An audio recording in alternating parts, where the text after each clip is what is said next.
بیٹی کے ذریعے. لیکن اللہ نے آج مرکز تعارف اگر کسی کو بنایا ہے، لیکن مرکز تعارف ہی نہیں، سبب تخلیق کائنات ہے شہزادی کون ہے. اللہ نے جب دیکھا نا لولا لما خلقت الافلاک، حبیب اگر تجھے خلق کرنا مقصود نہ ہوتا تو میں آسمان نہ بناتا. حبیب یہ آسمان جو بنایا تیری محبت میں، لولا لما خلقت الافلاک کہہ کے پیغمبر کو مخاطب کر کے کہا حبیب یہ افلاک جو بنائے تیری محبت میں. پھر پیغمبر کو مخاطب کر کے کہا اے محمد لولا علی لخلقتک یا محمد، اگر علی نہ ہوتے تو محمد میں تمہیں خلق نہ کرتا. اب علی و محمد کو مخاطب کر کے کہا اے محمد و علی لولا الفاطمہ لخلقتکما، اگر فاطمہ نہ ہوتی تو میں تم دونوں کو خلق نہ کرتا.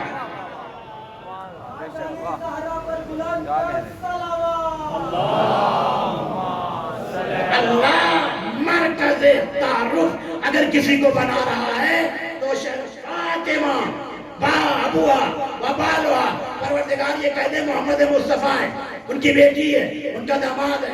اب جلدی سے میں جلال کر دیتا ہوں. لیکن اللہ اگر یہ کہہ دیتا کہ محمد ہے ان کے بیٹی، ان کا داماد ہے، ان کی بیٹی ہے، تو مانیں کیا؟ اللہ نے مانیں کیا؟ پیغمبر کے ذریعے سے تعارف نہیں کروایا، بیٹی کے ذریعے سے تعارف کروایا. مانیں کیا؟ اس وجہ سے اگر محمد کہہ کے کہتا تو نہ جانے محمد کے کتنے داماد بن جاتے ہیں. اللہ نے کہا اگر چادر کے نیچے ہیں تو فاطمہ ہے، اور فاطمہ کا باپ اگر کہنے کا کسی کو حق ہے نا تو وہ فاطمہ کے علاوہ محمد کو کوئی اپنا باپ نہیں کہہ سکتا. تو پیغمبر کا تعارف بیٹی کے ذریعے سے کروا دیا. جب تعارف کروا دیا جبریل کہنے کا پروردگار جبریل جاؤ لیکن خالی ہاتھ نہ کرے آل محمد پہ جاؤ. پروردگار پھر کہا قصیدہ پڑھتے ہوئے جاؤ. جبریل نے کہا عزتی، اللہ کہہ رہا عزتی و جلالی انی ما خلقت سماعا مبنیا ولا ارضا مدیا ولا قمرا منیرا ولا شمسا مضیا ولا فلکا یدوب ولا بحرا یجری ولا فلکا تسری الا فی محبت ہؤلاء الخمسۃ الذین انعمت علیہم. اللہ اپنی عزت و جلال کی قسم کھا کے کہہ رہا کہ میں نے زمین کا خاکی فرش نہیں بچھایا، آسمان کا نیلو شامیانہ نہیں ڈالا، شمس و قمر کی گردینوں کو روشن و منور نہیں کیا، دریاؤں میں کشتیوں کو روا دوا نہیں کیا، میں نے درختوں کو پھلوں سے زینت نہیں دی، میں نے اس کائنات میں کچھ نہیں پیدا کیا مگر ان پانچ کی محبت میں جو زیر کسا ہے. اگر یہ نہ ہوتے میں کچھ نہ پیدا کرتا. جو کچھ بھی بنایا ہے ان پانچ کی محبت میں. اب آپ کے مزاج کے مطابق 4 قصے میں پڑھ دوں اور میری بات مکمل ہو جائے. توجہ رکھیے. پانی جو پیتے ہیں آل محمد کا صدقہ، یہ جتنا بھی پانی ہے مہر شہزادی کون ہے؟ دنیا کی 4 بڑی نہریں مہر شہزادی کون ہے؟ پانی پیتے والے محمد کا صدقہ ہے. گندم جو کھاتے ہو زمین سے نکلتا ہے، نمک جو کھاتے ہو زمین سے نکلتا ہے، ساری چیزیں زمین سے نکلتی ہیں. اب شاعر کہتا ہے تمام آب و نمک دامن تراب میں ہے. ہم علی علی کیوں کرتے ہیں؟ ہم علی کو کیوں بلاتے ہیں؟ شاعر کہتا ہے تمام آب و نمک دامن تراب میں ہے.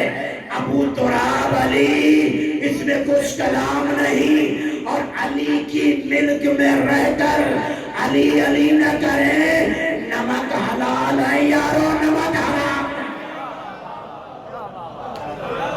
پانی پیو گے تو آل محمد کا ہے. نمک حلال آل محمد بنو، نمک حرام آل محمد نہ بنو. زمین پہ چلنا بھی تمہارے لیے جائز نہ ہوتا. کیوں؟ کہا اللہ نے جب تعارف کروا دیا تو جبریل قصیدہ پڑھتا ہوا آیا، اجازت لی اور اجازت لے کے کہتا یا رسول اللہ کیا مجھے اجازت ہے کہ چادر کے نیچے داخل ہو جاؤں؟ ہاں جبریل داخل اجازت لے کے داخل ہو گیا. اب اس آیت کریمہ کی تلاوت کرتا ہے انما یرید اللہ لیذھب عنکم الرجس اہل البیت ویطہرکم تطہیرا. جیسے یہ آیت کریمہ کی تلاوت کرتی. اب دیکھیں آیت کا آغاز ہے انما کے ذریعے سے. توجہ رکھیے گا جلدی جلدی سے. انما یہ کلمہ حسر ہے. کیا مطلب؟ آسانی کے لیے، آپ کی آسانی کے لیے. انما کا مطلب یہ ہے کہ چادر کے اندر والا نہ کوئی باہر جائے گا، نہ باہر والا کوئی اندر آئے گا، نہ باہر والا آئے گا نہ باہر والی آئے گا. اگر کوئی باہر والی آنے کی کوشش نہ کرے تو پیغمبر کیا کہیں گے؟ انک علی الخیر، سلمہ خیر پہ ہو. چادر میں آج اہل بیت کے علاوہ کوئی اور نہیں آئے گا. توجہ رکھیے گا. اللہ کہہ رہا کہ انما، اس کے بعد یرید اللہ، اللہ کا ارادہ، ہمارا ارادہ نہیں ہے، آپ کا ارادہ نہیں ہے، خالق کائنات کا ارادہ. کیا ارادہ؟ لیذہبا، دور رکھے گا، کرے گا نہیں، دور رکھے گا کرے گا نہیں. کیا مطلب؟ کہا جہاں اہل بیت ہوں گے وہاں رجس نہیں ہوگا، جہاں رجس ہوگا وہاں اہل بیت نہیں ہوں گے. انما یرید اللہ لیذہبا، اللہ دور رکھے گا. جس کا ترجمہ ہے دور رکھنا، کرنا نہیں. کرا تو اس سے جاتا ہے جس کے پاس اس سے پہلے رجز ہو، جن کو اللہ نے طہارت، دیکھیں ان کو اللہ نے کتنی طہارت پہ خلق کیا.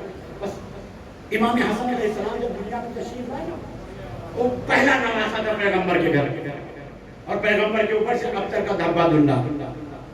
ایمن کہتی ہے کہ میں گھر میں کام کر رہی ہوں. پیغمبر دوڑے ہوئے آئے، جیسے خبر ملی کہ میری بیٹی کے گھر نواسا ہوا نا، بیٹا ہوا، دوڑے ہوئے آئے، کہا ایمن لاؤ میرے بچے کو مجھے دے دو.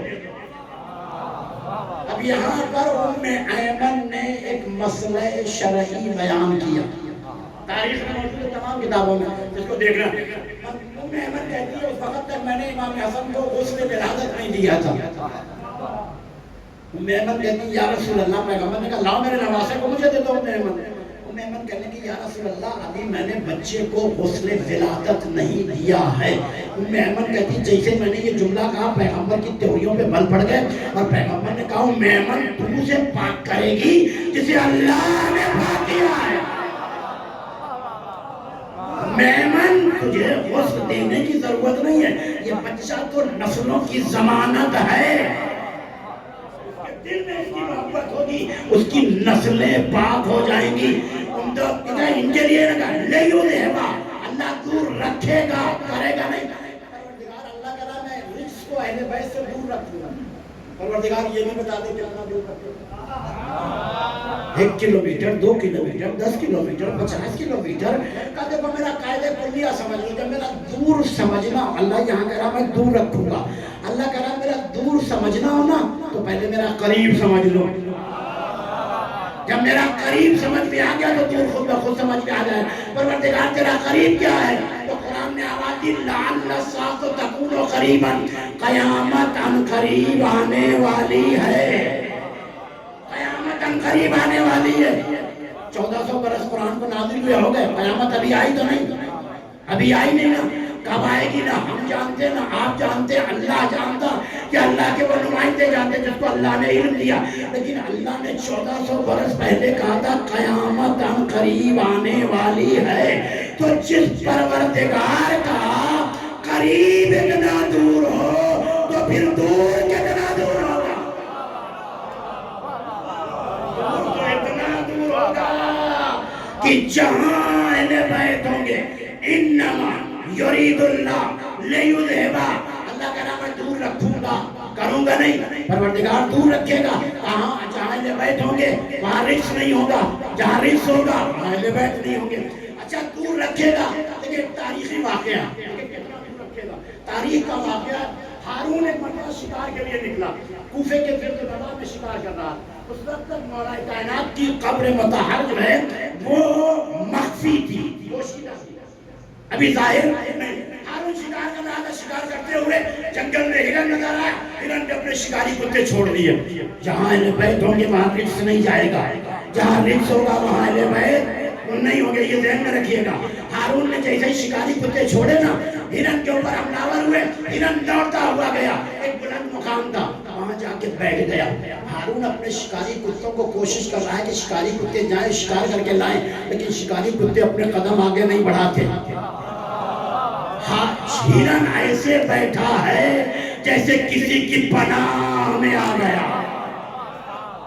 درندے نہیں آئیں گے, ہرن اپنے آرام سے بیٹھا ہوا ہے. شکاری کتے بڑی کوشش کرنے کے بعد جب آگے نہیں بڑھے نا, تو ایک مرتبہ ہارون کے جانور بیچارہ چرواہا جانور چرا رہا تھا. اس نے کہا ہارون اگر میری جان بخش دے تو میں تجھے بتاؤں یہ شکاری کتے وہاں کیوں نہیں جا رہے.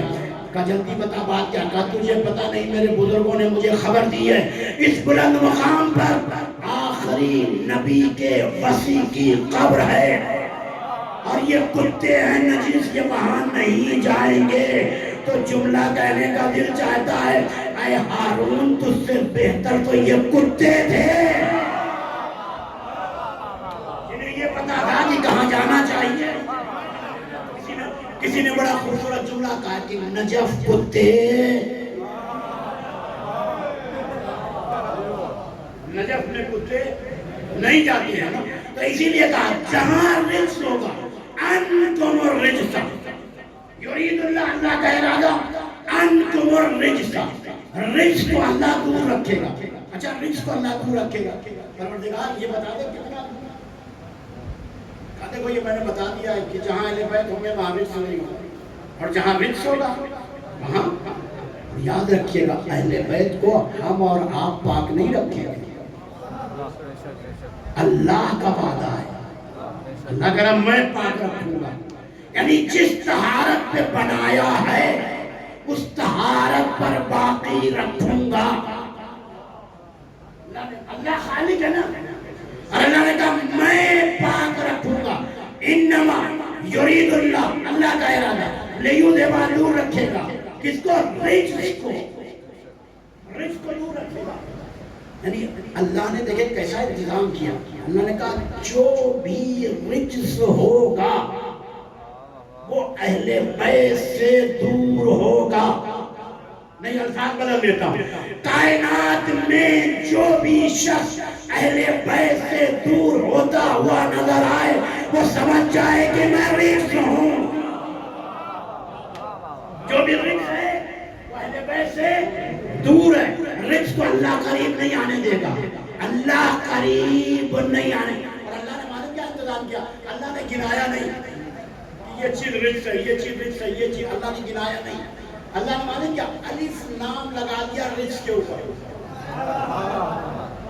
الف لام لگا دیا. اور الف لام کا نام معلوم کیا رکھا, علماء ادب نے کہا یہ الف لام استغراق ہے جنس کا. استغراق ہے جنس کا معلوم کیا مطلب, جو الف لام الحمد کے اوپر نہیں ہے, آپ کے لیے آسان, جو الف لام الحمد ہے الحمدللہ رب العالمین. آپ ترجمہ کیا کرتے ہیں؟ تمام, یہ تمام میں ترجمہ کیا نا, اس کے لیے کوئی خاص لفظ نہیں ہے. الف لام کا ترجمہ ہے تمام, الف لام کا ترجمہ ہے تمام, یعنی الحمدللہ رب العالمین, یعنی تمام تعریفیں. کیا مطلب؟ جتنی بھی تعریفیں تصور کی جا سکتی ہیں وہ اللہ کے لیے. وہی الف لام اللہ نے رجس کے اوپر لگایا. مطلب معلوم کیا, رجس کا ترجمہ معلوم کیا ہوگا, کائنات میں جس کے اوپر رجس کا اطلاق ہو وہ اہل بیت سے دور ہے. رجس یعنی کیا مطلب, جو بھی رجس ہے وہ اہل بیت سے دور ہے. انتم الرجس. اچھا یہاں پر بعض مفسرین نے ایک اعتراض کیا, اور وہ اعتراض یہ کیا کہ جب آپ نے کہا یہ الف لام استغراق جنس کا ہے, تھک تو نہیں ہے. مجھے ٹائم بتا دیجیے گا زیارت کا جو ٹائم ہو, تاکہ آپ حضرات ہمارے ماتمی حضرات پریشان نہ ہوں کہ مولوی صاحب ہمارا ٹائم آ رہا ہے. توجہ رکھیے گا, اللہ جو ہے حیدی برادران کی توفیقات میں اضافہ فرمائے اور ان کے والد صاحب کی مغفرت فرمائے. توجہ رکھیے گا, میں جلدی سے جو ہے چند جملے آج کو میں مکمل کر لوں اور اس کے بعد میں جلدی سے مسائل کی طرف آتا ہوں. توجہ رکھیے گا, انتم الرجس کے اوپر, رجس کے اوپر جو الف لام ہے نا, اس کو کہتے ہیں الف لام استغراق جنس. کہ جب آپ نے کہا الف لام استغراق جنس ہے, اس کا مطلب اللہ نے جنس رجس اہل بیت سے دور کر دیا. جن سے رجس اہل بیت سے دور ہے۔ اس کا مطلب تمام عیب اہل بیت سے دور ہو گئے۔ جب سارے عیب اہل بیت سے دور ہو گئے تو اس کا مطلب سارے کمالات اہل بیت میں خود بخود آ گئے۔ جب سارے کمالات اہل بیت میں آ گئے تو کہنے لگے فطرت انسانی یہ ہے کہ انسان محبت کرتا ہے کمال سے۔ انسان محبت کرتا ہے کمال سے۔ کہ پھر ساری دنیا کے انسان اہل بیت سے محبت کیوں نہیں کرتے؟ یہ مٹھی برشی آئی کہ وہ اہل بیت سے محبت کا دم کیوں بڑھتا ہے؟ دیکھیں علماء نے جواب، وقت بھی کم ہے، علماء نے جواب بہت سے دیے، لیکن جو جواب دیا سوال یہ ہے کہ سارے کمالات اہل بیت میں، اور فطرت انسانی ہے کہ انسان محبت کرتا ہے کمال سے، پھر ساری دنیا کے انسان محبت کیوں نہیں کرتے؟ ہندو یا عیسائی یا بدھسٹ ہر قوم اہل بیت سے محبت کیوں نہیں کرتی؟ ہم نے کہا ہم کیا کریں؟ قرآن کا وعدہ قیامت تک کا ہے، اور قرآن نے یہ کہا کہ ہم رجس کو اہل بیت سے دور رکھیں گے۔ اب جو بھی رجس ہوگا وہ اہل بیت سے دور ہوگا۔ اگر زبان نجیس ہے اہل بیت سے دور، صلب نجیس ہے اہل بیت سے دور، خاندان نجیس ہے اہل بیت سے دور۔ اہل بیت سے محبت نہیں کرو۔ شاید نے اس نے بڑا خوبصورت شعر کہا، نہ آئے گی کبھی لہجے میں علم کی خوشبو، علی کے بغض کا کانٹا اگر زبان میں ہے۔ جس کو جو ہے اللہ دور رکھے گا۔ اچھا کس سے رکھے گا؟ اہل البیت، دور رکھے گا۔ اب اہل بیت میں بڑا اختلاف ہے۔ اہل بیت گھر والے، اب جو لوگ آ رہے ہیں نا اس میں اہل بیت کا ترجمہ کرتے ہیں، کہتے ہیں گھر والے۔ اب گھر والوں میں پیغمبر کے بہت سے لوگ ہیں، لیکن یہ واقعہ جو پیغمبر کے گھر میں ہوا اس سے میں مثال دوں گا اور میری مثال سے بات واضح ہو جائے گی، اور بس اختتام کی طرف جاؤں۔ کہا دیکھیں اللہ نے ارشاد اہل البیت، اہل بیت سے رجس کو دور رکھے گا، اور اللہ کرا ویسا پاک و پاکیزہ رکھوں گا جیسا پاک و پاکیزہ رکھنے کا حق ہے۔ اچھا رجس کو رکھے گا اللہ اہل بیت سے دور۔ حضرت عبداللہ ابن عمر سے روایت بڑی جو ہے مشہور ہے، تمام علماء اہل سنت بھی مانتے ہیں اس کو۔ حضرت عبداللہ ابن عمر سے کسی نے کہا آپ اصحاب رسول کے نام تو بتا دیں، تو انہوں نے اصحاب رسول کے نام گنانا، سارے اصحاب کے نام لے ڈالے، علی کا نام اصحاب میں نہیں لیا۔ راوی بگڑ کے اصلا سب کے نام آپ نے اصحاب میں لے لیے، علی کا نام اصحاب میں نہیں لیا۔ تو حضرت عبداللہ ابن عمر نے کہا نادان جانتا نہیں، علی اہل بیت میں ہے، اصحاب میں نہیں ہے۔ اہل بیت اور ہیں، اصحاب اور ہیں۔ پیغمبر نے اسی بات کو واضح کیا نا، اہل بیت اور ہیں، اصحاب کو ہیں۔ جن جن کے دروازے مسجد کی طرف کھلتے تھے نا سب کے دروازے بند کر دیے، الا بابو علی و فاطمہ، علی و فاطمہ کا دروازہ نہیں بند کروایا، سب کے دروازے بند کروا دیے۔ اچھا اہل البیت ہیں کون؟ پیغمبر نے اپنے گھر میں یہ بات واضح کی کہ میرے گھر میں ہر رہنے والا اہل بیت میں نہیں ہے کہ جس کے لیے آیت تطہیر نازل ہوئی ہے، جن کے لیے آیت تطہیر نازل ہوئی ہے وہ اور ہیں، اور گھر والے اور ہیں۔ جاتے ہیں، میں مثال میں حج کے لیے جاتے ہیں، حج کے لیے جائیں تو وہاں دو چیزیں، تین چیزیں سامنے آتی ہیں، ایک آتا ہے بیت، ایک آتا ہے حرم، ایک آتا ہے حدود حرم۔ چھوڑ دے حدود حرم کو، دو چیزیں ایک ہی جگہ ہیں، بیت اور حرم، یہ دونوں ایک ہی جگہ ہیں۔ بیت جو چوک اور مربع بیچ میں بنا ہوا ہے، چوک اور مربع جو ہے نا بیچ میں، اس کو کہتے ہیں بیت، اور اس کے باہر جو ہے وہ ہے حرم جہاں طواف کیا جاتا ہے۔ بیت اور حرم دونوں ایک ہی جگہ موجود ہیں، ایک قدم آپ اندر رکھے بیت ہے، ایک قدم باہر رکھے حرم ہے، ایک قدم اندر رکھے بیت ہے، ایک قدم باہر رکھے حرم ہے۔ اب کیسے پتا چلے کہ بیت کیا ہے اور حرم کیا ہے؟ تو سعودی حکومت نے ساری دنیا کے مسلمانوں کی آسانی کے لیے معلوم کیا کیا، جو بیت تھا اس کے اوپر کالا کپڑا ڈال دیا۔ توجہ، کپڑے کے اندر بیت ہے، کپڑے سے باہر حرم ہے۔ بھئی یہی خطرہ پیغمبر کے گھر میں ہو رہا تھا، اہل بیت کون ہے، حرم کون ہے؟ پیغمبر نے چادر کے نیچے بھی کہا اللہم ہؤلاء اہل بیتی،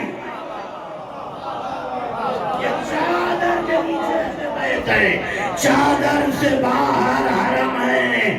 اللہم ہؤلاء اہل بیتی وخاصۃ خاصتی و عامتی لامہم لامی دمہم نمی یعلمنی ما یعلمہم و یعلمنی ما یعلمہم انا حرب لمن حاربہم وصدق لمن صارمہم وعدو لمن آداہم ومحب لمن أحبهم إنهم مني وأنا منهم فاجعل صلواتك وبركاتك ورحمتك وغفرانك ورضوانك وعلي وعليهم وأذهب عنهم الرجس وطهرهم تطهيرا پروردگار یہ چادر کے نیچے اہل بیت ہیں، چادر کے باہر حرم ہیں، حرم اور ہیں، اہل بیت اور ہیں۔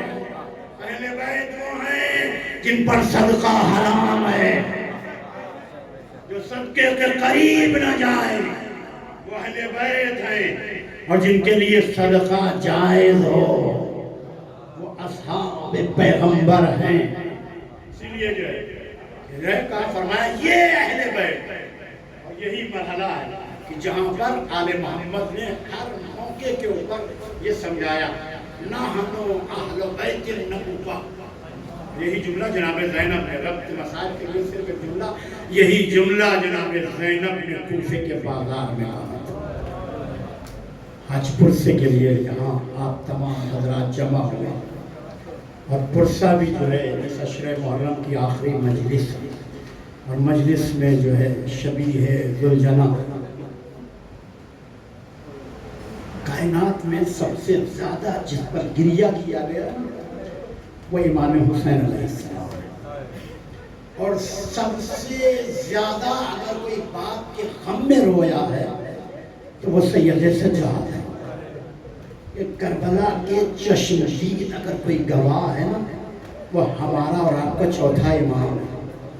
میں نے شروع کی شاید مجلسوں میں کسی نے عرض کیا تھا امام سجاد جو ہے شب عاشور سے پہلے بھی امام ہے، شب عاشور آپ کے اوپر یاد رکھیے گا۔ معصوم کی بیماری اللہ کے رازوں میں سے ایک راز ہوتی ہے۔ معصوم کی بیماری کے گناہوں کا کفارہ، ہماری بیماری ہمارے گناہوں کا کفارہ۔ کربلا میں جس نے بابا کو خود شہید ہوتے ہوئے دیکھا وہ سید سجاد۔ خدا کسی بیٹے کو یہ وقت نہ دکھائے کہ بیٹا باپ کے جنازے کو، اور کس طرح علامہ دیوبندی اور اللہ عنہ فرماتے کہ میدان کربلا میں جب سب شہید ہو گئے نا، کربلا میں کوئی باقی نہ رہا، 6 مہینے کے بچے کو بھی حسین سے مرد خاک کر چکے نا، تو علامہ دیوبندی کہتے ہیں 3 استغاثے حسین نے میدان کربلا میں بلند کیے۔ پہلا استغاثہ تھا حل من ناصر ینصرنا، دوسرا استغاثہ تھا حل من مغیث یغیثنا، اور تیسرا استغاثہ تھا حل من معین یعیننا۔ علامہ دیوبندی کہتے ہیں حسین کی آواز استغاثہ اتنی دردناک تھی کہ پہلے استغاثے پر پیغمبر نے مدینہ چھوڑا، دوسرے استغاثے پر علی نے نجف چھوڑا، تیسرے استغاثے پہ ماں فاطمہ زہرا نے بقیع چھوڑ دیا، اور کربلا میں آگے کہا میرے لال حسین تجھے کیا ہو گیا ہے؟ کہا ماں صبح سے جنازے اٹھا رہا ہوں، کبھی علی اکبر کا جنازہ، کبھی حبیب کا جنازہ، کبھی زہیر کا جنازہ، اور ہر جنازہ جب حسین نے اٹھایا ہے نا تو ایک جملہ کا ہے رضن بقضائہ و تسلیما لامرہ۔ جب 6 مہینے کے بچے کو حسین سے مرد خاک کر چکے نا تو علامہ دیوبندی کہتے ہیں حسین در خیمہ پہ آئے۔ امام حسین علیہ السلام کی جو رخصتی ہے نا وہ سخت ترین رخصتی ہے۔ بیت اللہ مرشی نجفی اللہ مقامہ نے اپنی وصیت میں لکھا تھا کہ جب میرا انتقال ہو جائے اور مجھے غسل دیا جانے لگے نا تو اس وقت جو ہے ذاکر کو بلا کر امام حسین کی رخصتی بیان کی جائے۔ امام حسین خیمے سے کیسے برآمد ہوئے، اس کے بعد پھر ہمارے جنازے کو معصوم قم کے حرم میں لے جایا جائے، اور ہمارے جو ہے جنازے سے کفن کا ایک حصہ ہماری گردن میں باندھا جائے، اور دوسرا معصوم قم کے جو ہے زری سے باندھ کر مجھے کفنایا جائے، اور کفنانے کے بعد پھر ذاکر سے کہا جائے کہ وہ حسین کے رخصتی بیان کرے، حسین کیسے خیمے سے برآمد ہوئے۔ بڑا سخت ترین مرحلہ تھا۔ عزادارو ایک مرتبہ حسین جب علی اکبر کو سپرد خاک کر چکے نا در خیمہ پہ آئے اور آ کے کہا اے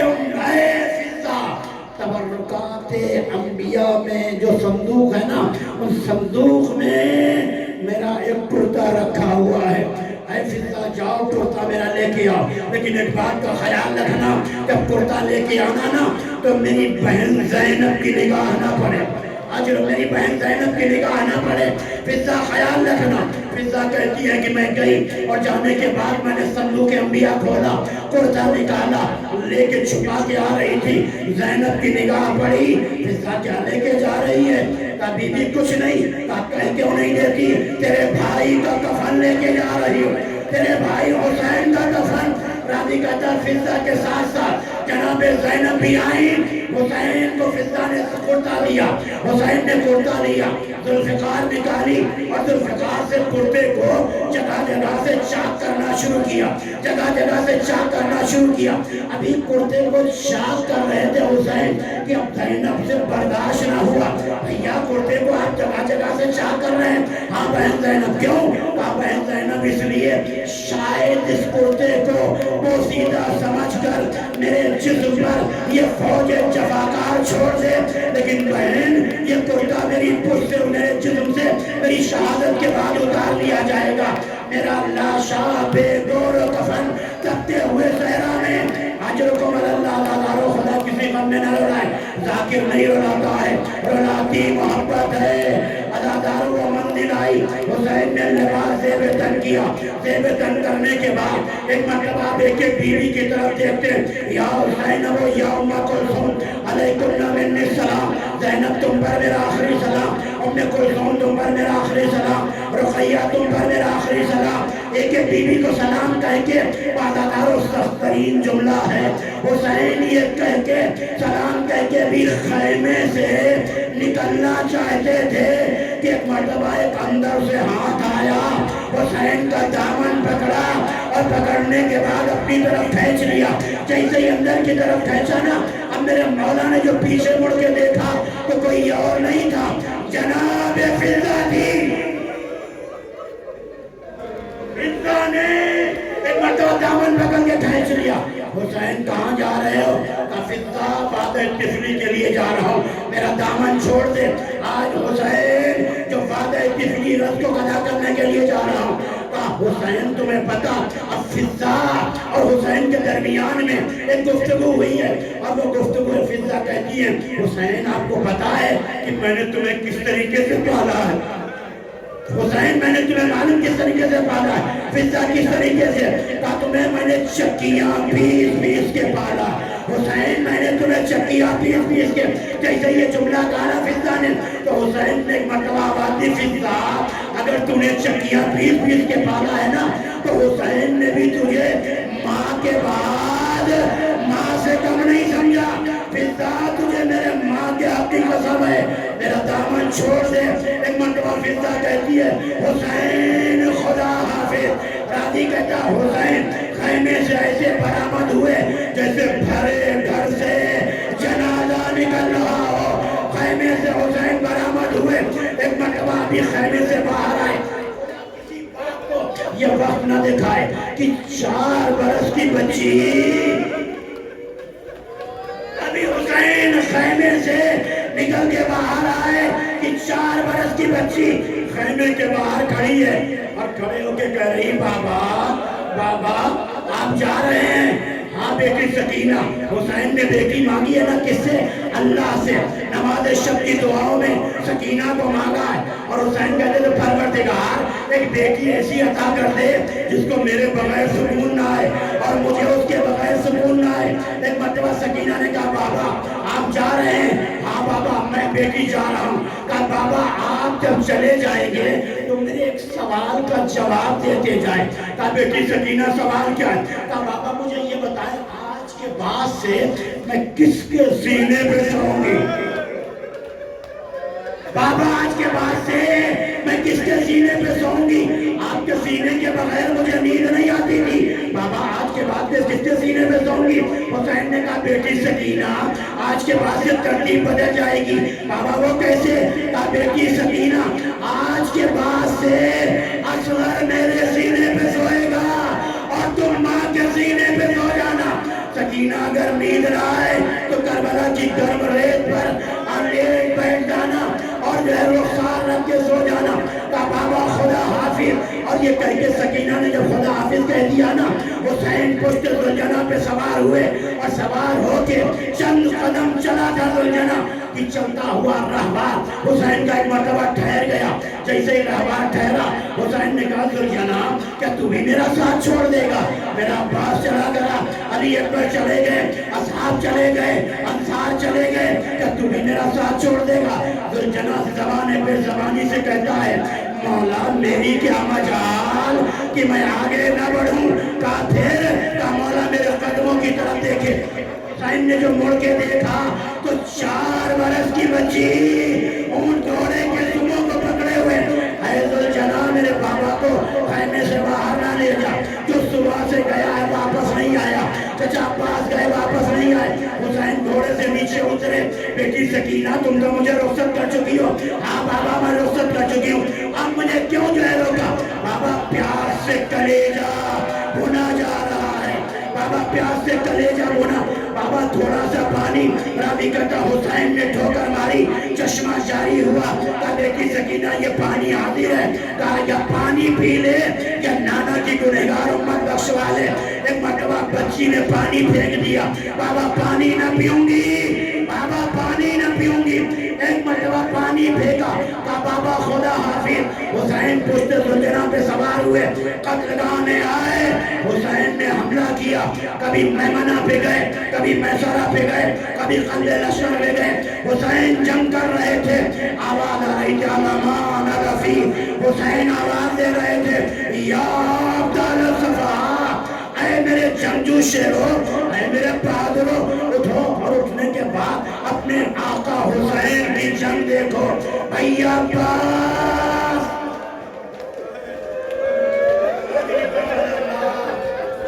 زادارو بھیا عباس، اٹھو اپنے آقا کی جنگ دیکھو، اس حسین کی جنگ دیکھو کہ جس حسین نے 71 جنازے اٹھائے ہیں، یا عبدال الصفا و یا فرسان الحجہ، اے میرے جنگجو شیرو، اے میرے بہادروں، اٹھو، اور اٹھنے کے بعد اپنے آقا کی جنگ دیکھو۔ حسین نے جیسے یہ جملہ کہا نا، لاشِ شہداء فرات کے کنارے تڑپی، مولا ہمارے اور آپ کے درمیان میں موت حائل ہے، مولا اگر موت حائل نہ ہوتی تو ہم آپ کی نصرت کے لیے تیار تھے۔ حسین جنگ کر رہے تھے کہ جنگ کرتے ہوئے ایک مرتبہ آواز آئی، اے نفس مطمئنہ، حسین میری طرف پلٹا، اے نفس مطمئنہ۔ جیسے حسین نے یہ جملہ کہا نا زادارو، اب بھاگی ہوئی فوجیں سمٹنا شروع ہوئی، جو فوجیں بھاگ چکی تھی وہ سمٹنا شروع ہوئی، اور سمٹنے کے بعد ایک مرتبہ جو ہے جب سمٹ گئی تو راوی کہتا ہے کربلا میں جس ظالم کے پاس جو تھا وہ حسین کو مارتا تھا، کوئی تیر مارتا تھا، کوئی تبر مارتا تھا، کوئی نیزہ مارتا تھا، راوی کہتا ہے کربلا میں جس کے پاس کچھ نہیں تھا نا وہ کربلا کی گرم ریت اٹھاتا تھا اور حسین کے زخموں پہ مارتا تھا۔ راکب دوش رسول پشت زلجنہ پہ ڈگمگانے لگا، حسین نے زلجنہ سے کہا اے میرے زلجنہ مجھے وہاں پہنچا دے جہاں میری ماں فاطمہ زہرا، میری ماں میرا انتظار کر رہی ہے۔ عزادارو حسین پشت زلجنہ پر 1999 تیر جس میں عطار حسین میں پیوست تھے اور تیروں کے اوپر زخم جو ہے جو گریہ کرتے بچے، راوی کہتا ہے سید مہدی نے نجف میں اور کربلا میں مجلس پڑھی، روز عاشور امام حسین کے مسائل پڑھے، رونے والوں نے بڑا گریہ کیا، بڑا گریہ ہوا۔ گریہ کے بعد جب سید مہدی اپنے گھر چلے گئے نا، چند روز کے بعد پھر امام حسین کو جب خواب میں دیکھا نا تو امام حسین کے تمام زخم مندمل ہو گئے تھے، صرف 2 زخم تھے۔ عزادارو تصور کیجئے گا کہ 2 زخم تھے، سارے زخم مندمل ہو گئے۔ سید مہدی نے کہا مولا آپ کے سارے زخم اتنے تیر تھے، زخموں کے نشان سے، تلواروں کے نشان سے، کہا سید مہدی تو میرے جسم کے اوپر زخموں تلواروں کے اندازہ نہیں لگا سکتے۔ تو ایک مرتبہ کہا مولا سارے زخم اچھے ہو گئے لیکن یہ 2 زخم ہیں جو زخم اچھے نہیں ہوئے۔ کہا سید مہدی یہ دو زخم جو ہے قیامت تک اچھے نہیں ہوں گے، اور اسی حالت میں میں روز قیامت اللہ کی بارگاہ میں جاؤں گا۔ سید مہدی نے جو ہے معلوم دو زخم کون ہیں؟ سید مہدی کہتے ہیں ایک حسین کے سینے پہ زخم ہے اور ایک پیشانی کا زخم، کہا مولا یہ سینے پہ زخم، کہا یہ علی اکبر کی شہادت کا زخم، علی اکبر کی شہادت کا زخم، کہا مولا یہ پیشانی کا، کہ یہ زینب کی بیردائی کا، اجرکم اللہ عزادار حسین پوچھتے زلجناح پہ ڈگمگانے لگے، آواز دی زلجناح مجھے وہاں پہنچا دے جہاں میری ماں انتظار کر رہی ہے، جس قتلگاہ کو میری ماں نے اپنے بالوں سے صاف کیا ہے۔ عزادار حسین پوچھتے زین سے جو ہے ڈھلنے لگے، ایک مرتبہ زلجناح یہ حسین کی بچپنے کی سواری ہے نا، حسین جب اس میں بچپنے میں سوار ہوتے تھے نا، ابھی وہی زلجناح کی شبیہ آئے گی اور آپ زیارت کریں گے۔ اب معلوم کیا جب حسین بچپنے میں سوار ہوتے تھے زلجناح پر نا، تو یہ اپنے دونوں پیر توڑتا تھا اور توڑنے کے بعد جھکتا تھا اور جھک کر حسین کو سوار کرتا تھا۔ جب اس نے یہ دیکھا کہ میں اپنے سوار کو بچا نہیں سکتا نا، تو ایک مرتبہ زلجناح نے اپنے دونوں پیر توڑے، حسین کو آہستہ سے زمین کربلا پہ اتارا، لیکن راوی کہتا حسین ابھی زمین کربلا پہ نہیں آئے، لاشا تیروں پہ معلق تھا، لاشا تیروں پہ معلق تھا حسین کا۔ ایک مرتبہ زلجناح نے اپنے ہونٹوں سے تیروں کو نکالنا شروع کیا، ایک ایک تیر نکال رہا تھا۔ جب بہت سے دشمن آتے تھے نا تو دشمنوں کو مارتا تھا، کئی دشمنوں کو گرفتار کیا۔ جب اس زلجناح نے یہ دیکھا نا چاروں طرف حسین کے طواف کر رہا تھا کہ میں اپنے راہوار کو نہیں بچا سکتا نا، تو اس نے یہ دیکھا حسین کے اپنے ہونٹوں کو حسین کے کانوں تک لے کے گیا۔ جب اس نے دیکھا حسین میں رمق حیات باقی ہے تو معلوم کیا اپنے ہونٹوں سے لجام پکڑی، لجام حسین کے ہاتھ پہ رکھی، اپنے دونوں پیر توڑے اور توڑ کے کہا مولا میری پشت پہ سوار ہو جائیں، در خیمہ پر سکینہ انتظار کر رہی ہے، ابھی بھی نہیں جب بچا سکا نا تو اس نے دیکھا میرا راہوار میرے اوپر سوار نہیں ہو سکتا۔